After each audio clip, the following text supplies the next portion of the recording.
aonde que foi que você começou esse trabalho de BPA, Gabriela? Então, eu comecei o trabalho de BPA na região do norte de Minas. E aí a gente tem um perfil diferente de produtor, que são, muitas vezes, o produtor tira leite na mão ainda, a própria normativa não atende aquele produtor. Muitas vezes tem dificuldade de estrada, dificuldade de refrigeração, falta coisas, não vou falar mais importantes, mas que trariam para ele um resultado melhor. Por exemplo, um volumoso, e aí você chega lá para cobrar qualidade, é difícil do produtor entender a importância daquilo.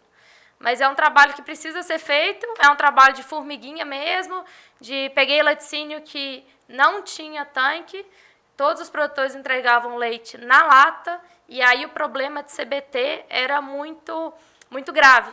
E para resolver isso no laticínio de 700 produtores, não é da noite para o dia que a gente consegue resolver. E aí, voltando ao que a gente falou no início, um dos desafios é a gente achar que a gente vai entrar ali para um trabalho e com um mês você vai resolver a vida daquele laticínio.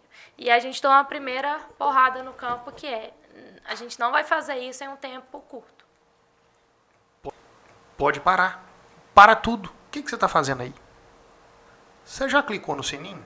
Você já ativou as notificações? Já começou a nos seguir em todos os nossos canais? No YouTube, no Instagram, no Spotify? Não deixe de nos seguir. Você precisa de fazer isso para nos ajudar cada vez mais a trazer mais convidados aqui e discutir mais assuntos interessantes para vocês.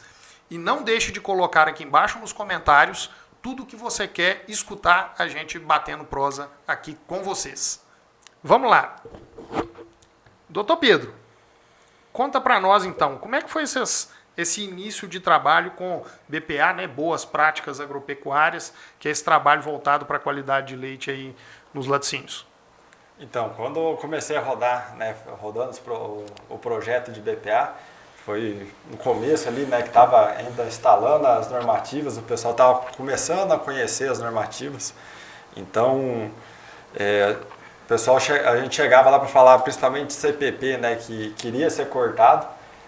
Quando pegava o produtor, principalmente produtor acima de 60 anos ali, ou até menos de 50, são produtores que falavam, não, fiz minha vida inteira assim, meus avós fizeram, desde pequeno faço desse jeito, nunca deu problema, por que agora estão querendo cobrar isso, por que eu vou ter que mudar? Então, era os pontos aí mais difíceis de implementar, às vezes, uma técnica, né?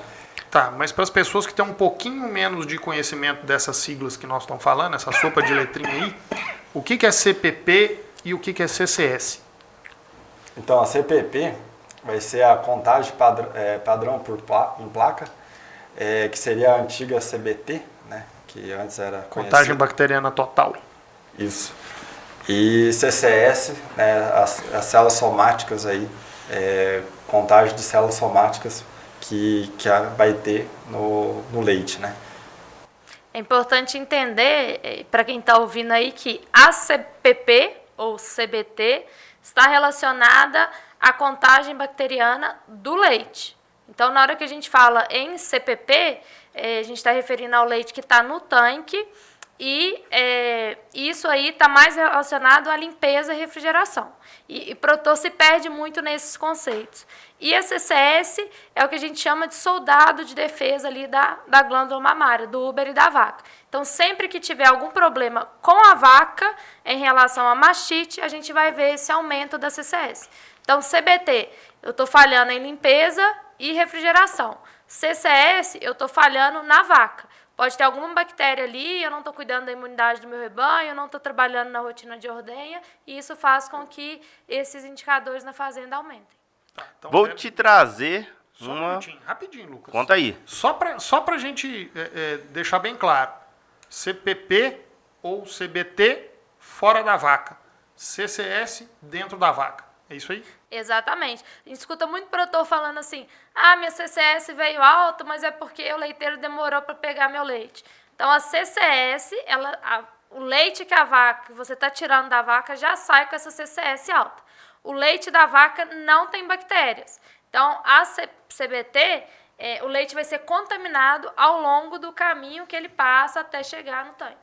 Beleza. Isso aí. E assim, quem contribui mais para a CPP, além da higiene, é principalmente a refrigeração. A refrigeração, ela contém a multiplicação bacteriana. Quando um leite sai da vaca, percorre o caminho do leite até o tanque e encontra um caminho do leite limpo, a refrigeração contém a multiplicação bacteriana e a CPP desse leite vai dar baixa. Quando eu tenho um caminho do leite sujo, esse leite entra com maior quantidade de bactérias dentro do tanque. Eu não tenho a refrigeração para conter a multiplicação bacteriana, esse leite costuma estourar, estoura a multiplicação, que estoura a contagem bacteriana, certo? Ô Gabi, e aí nesse tempo de BPA, o que você observou assim que mais impactava nessas duas siglas aqui, nesses dois indicadores aqui que a gente acabou de discutir, de CPP e CCS? Eu falei um pouquinho de refrigeração e dei uma pincelada em caminho do leite, né? Como é que você vê isso, né? O caminho do leite. Ah, mas o leite não é o caminho. O leite eu boto no latão e derrubo no tanque. Não, meu leite tem um caminho que ele tem uma encanação até chegar ao meu tanque. Como é que você vê isso, o impacto disso, né? O produtor tem o costume de achar que esse leite é bom porque o cara tira na mão, quando ele tira o leite na ordenha. Ou não, o meu leite é ruim porque... Meu leite é bom porque ele está passando na ordenha, porque eu levo ele refrigera rápido. O que a gente tem que entender, não tem uma instalação que seria a ideal para fazer o leite ter uma CBT boa. O que a gente precisa fazer é levar esse leite o mais rápido. Primeira coisa que precisa ser passado para o produtor é ele ter esse resultado de CBT e CCS. Esse é o primeiro passo. Segunda coisa, ele saber interpretar o que é CBT e o que é CCS. A terceira coisa é ter algum técnico capacitado para, junto com ele, fazer uma instrução, porque a gente vê muito produtor que tem problema com isso, mas que falta conhecimento, que não sabe como agir para reduzir CBT ou para reduzir CCS. E aí está na nossa mão fazer essa instrução para ele, explicar isso da forma mais clara possível, o que ele precisa fazer para reduzir tanto a CCS quanto a CBT. E isso está muito impactado em pessoas, né? O que está ali dentro da ordenha dele, quem está trabalhando, quem está fazendo e os processos que precisam ser feitos. É isso aí. Eu vejo que para eu controlar uma CPP é muito mais simples que eu controlar uma CCS. Controlar CPP é coisa de um estalo de dedo. Controlar uma CCS é coisa de 1 mês, de 2, de 3, porque eu tenho que tratar o meu rebanho. Eu tenho que tratar a causa daquela CCS alta, a causa daquela mastite clínica, a causa daquela mastite subclínica, a causa daquele DEL elevado que está aumentando minha CCS. E isso não é simples de acontecer. Pedrão, conta para mim aí uma experiência sua nesse sentido. O que já te desafiou mais no campo, assim? CPP, CCS, o que você te impactou mais? O que mais impactou assim, foi um caso de uma propriedade, estava com a CPP elevada, já tinha passado já outros técnicos tentando reduzir isso, e assim, cheguei, querendo ou não, eu tinha avisado já o produtor, então assim, tem aquele risco, né, dele ter dado aquela higienizada melhor do que a rotina, né? Dá uma maquiada no negócio, né?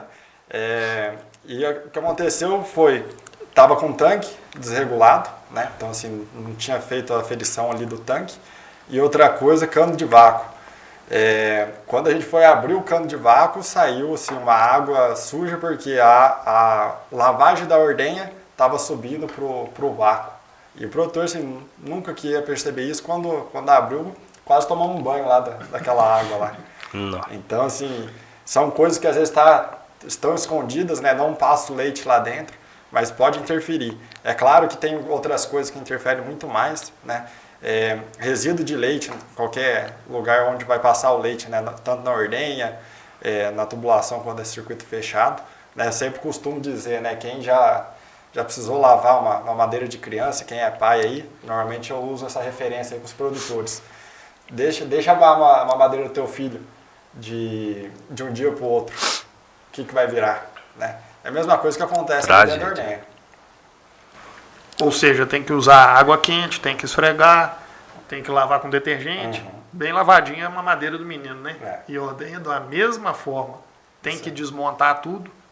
Então a gente, quando faz uma conferência, tem que desmontar principalmente os lugares onde faz curva, né?